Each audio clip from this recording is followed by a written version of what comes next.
And African immigrants are told about Black Americans, they're told never be like Black Americans. That's right. When Black Americans are told about African immigrants, they say, at least you're not from there. And so there's this original story, this narrative that when a Black American man meets a Black African immigrant, they're both dealing with colonial trauma, Yes. yet neither of them has been told the same or the correct story of one another. And so that is the initial beef. And the ultimate goal of it is to maintain separation between the entire diaspora. 154, we all connected, baby, you already know. I'm talking 154, we bringing Africa around the whole globe. Ain't no place like home. Ain't no place like home. Ain't no place like home.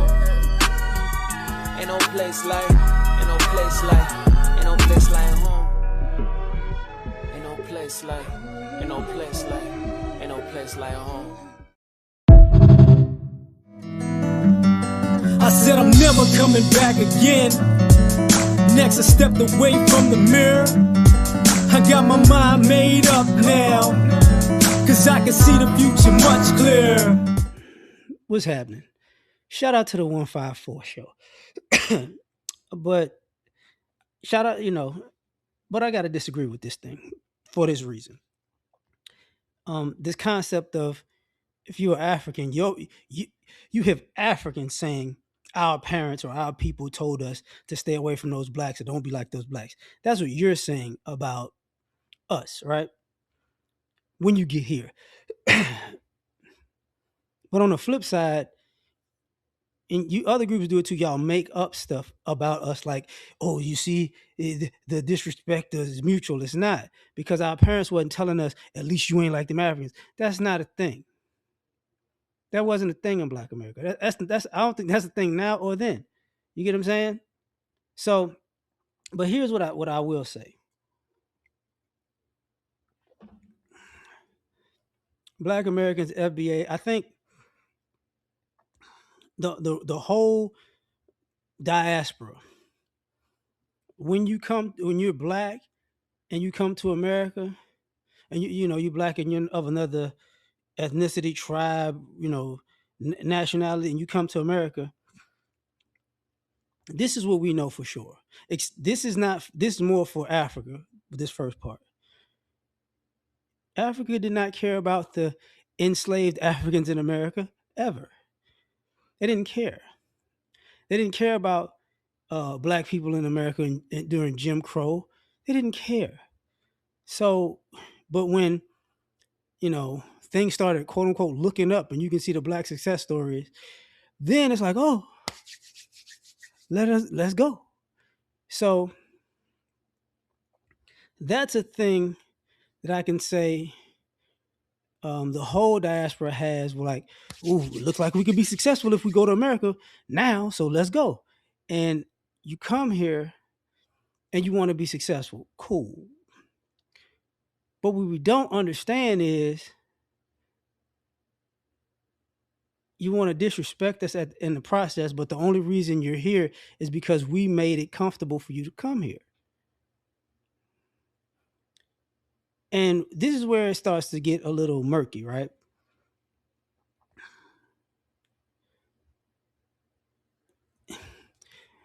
FBAs, Black Americans, we probably have contributed more to the globe, than any group in the diaspora. You have people coming here, like you have some Africans come here, yo, we're doctors and whatnot. It's like, yeah, we've done that before. A lot of the techniques and things that you're using in America, black people created those things for the medical field. Even the EMS, the ambulance, that was a black creation that went globally, right? So it's like you hear, but you think we're stupid or something, but you're really benefiting off of our creations. And here's another issue. The issue is some of you went to HBCUs. And it's like, oh, something wrong with the black people. But we don't, it's like, okay, we've been infiltrated before with people that are anti-black but need black people, right? But the thing about it is, a lot of you people in the black diaspora that come here, y'all don't contribute anything, you know, to America as a whole for the most part. And some of y'all, um, y'all don't even contribute back home. And I say that to say this, like with the Nigerian thing, because they talk about dysfunction, right? Now dysfunction. The stuff that happened with Daniel Bwala that was on Al Jazeera, we saw that, but we're not like, oh well, it's time to throw Nigeria under the bus. Like we know these type of things already, right? So it becomes like y'all treat us as enemies, but when you need help, we're family. But at the same time, you know, you're here. And we kind of like, all right, whatever. And then sometimes people do the thing where, hey man, y'all African. And it's like the reason why people don't say they're African is because Africa didn't claim us the whole time. We did more claiming of Africa than Africa did claiming of us. Because Africa didn't lift a finger for us in hundreds of years. And then you get to the Caribbean, Central South American diaspora that comes here. It's like, what are y'all like? Where's the animosity coming from? Because your family can tell y'all that we ain't nothing, and your kids can go out and when they're kids, and when they're young adults and adults can go out spewing the venom that they learn from your family. But when we respond, all of a sudden, it's an issue. So it's like, fine. There's not really a beef. Truth is, if y'all want to be, if y'all become successful in America, we happy for you. But if you're gonna try to sabotage us, we're not cool with it. Like, here's the thing. You saw how the young lady talked about, the young Senegalese lady talked about, blowing us up, right? And then a Senegalese man shot a bunch of people in Austin, right? But you don't hear Senegalese people talking like, because those are things that are extreme and out of pocket in America. But no, we kind of just let it slide, right? And the issue becomes everybody wants to claim blackness here when it's convenient for them, but then everybody wants to throw us under the bus if they feel like they crossed the finish line. And now, I'm successful. And we're like, cool, go do you, but don't come back here when the white people throw you under the bus. That's all. That's the only issue. And I say that, and I like Godfrey. Shout out to Godfrey. Chi-town. I'm from the West Side, but born in New Orleans, but grew up on the West Side. But Godfrey tell you, one of the people that brought him in was Bernie Mac. But but that's the thing, and Akbar and his brother KGB. They were football players in the NFL. That wouldn't be a possibility if it wasn't for Black American men or FBAs. That wouldn't have been a possibility for them, right? But and God for cool people. I ain't.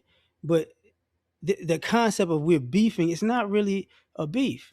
It's usually a lot of these beefs with a lot of these ethnicities and other groups are one-sided. You see, you're not finding group chats of us using racial epithets like you did with the Hispanic GOP thing in Florida, which they did with the cops in L.A. before, and even like the politicians in L.A. That's happened, right? You don't see, um, you're not seeing us online. Like people aren't having these crazy incidents with us that they're talking about, on podcasts. When they're talking crazy to our kids, you don't hear the story of, oh, some black person or FBA person going at somebody's kids like that. You don't hear that. You know what I'm saying? You don't hear, hey man, these black people got me a jet. You don't hear the stories of, oh, these African people or these Caribbean people or these Hispanic people got me a job, and now these Asian people got me a job, and then I got in there and I got some more black folks in there, and we tried to get them all fired so we can get more black people. You ain't never heard of that, but we've heard of it the other way. And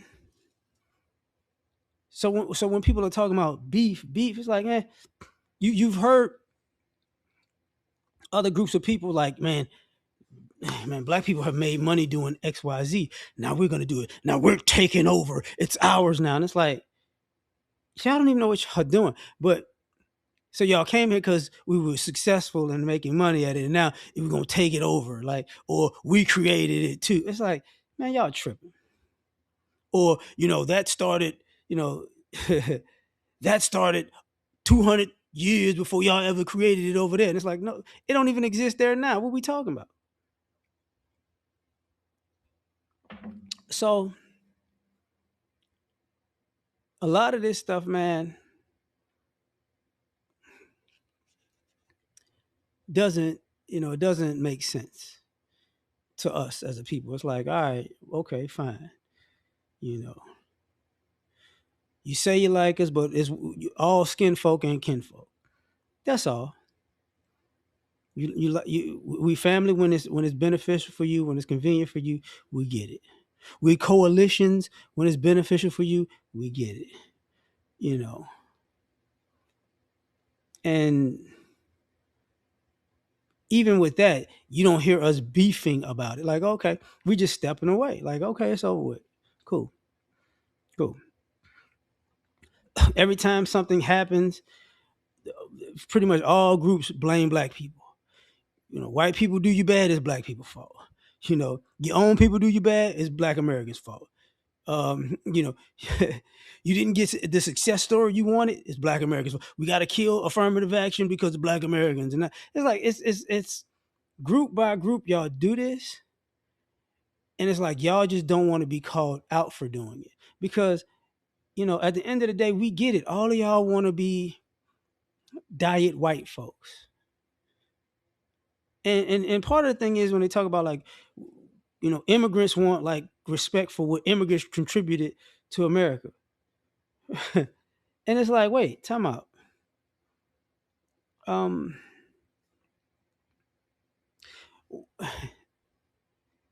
If we're gonna go down this road, then everybody's contribution is gonna pop up. And a lot of times what happens is it's a lot y'all don't know about Black America, and it pops up that Black America has done. And then when y'all see the long list of things, then it's like, oh, they've contributed way more to America and global society than any immigrant group. And we're like, whatever. We don't really care. We're not throwing it in people's face. But the other thing about immigrant groups is y'all in the competition with our history, and we like, fine, create the stuff that rivals it. And then when we say create the stuff that rivals it, it's like it's silence.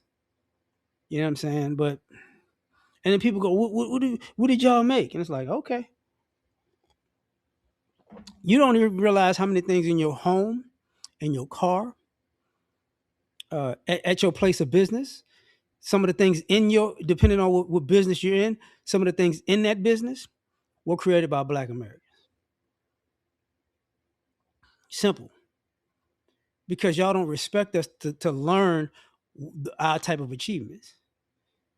You get what I'm saying? And I ain't just talking, music and food and no, no, no, no.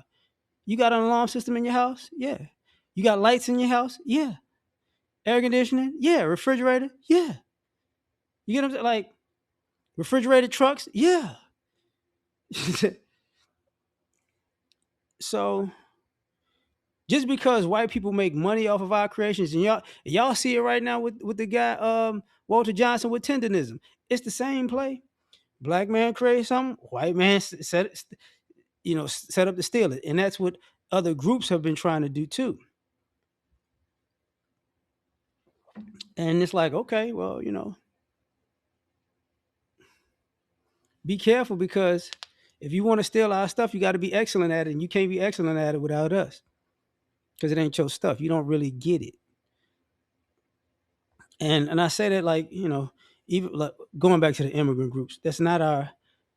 America needs to recognize you. Why you weren't concerned about us nowhere? You wanted white approval, but when it's like, what have immigrants done for America? Then there's Black America need to approve it. No, go to the white folks. And when they shoot you down, stay over there. And when they shoot down who y'all did anything, because they're gonna always say you didn't do anything. Don't come to us mad at us. That's the thing. But I'm gonna leave it at that, man. Y'all can, dissect it and respond. Catch y'all on the next one. Peace.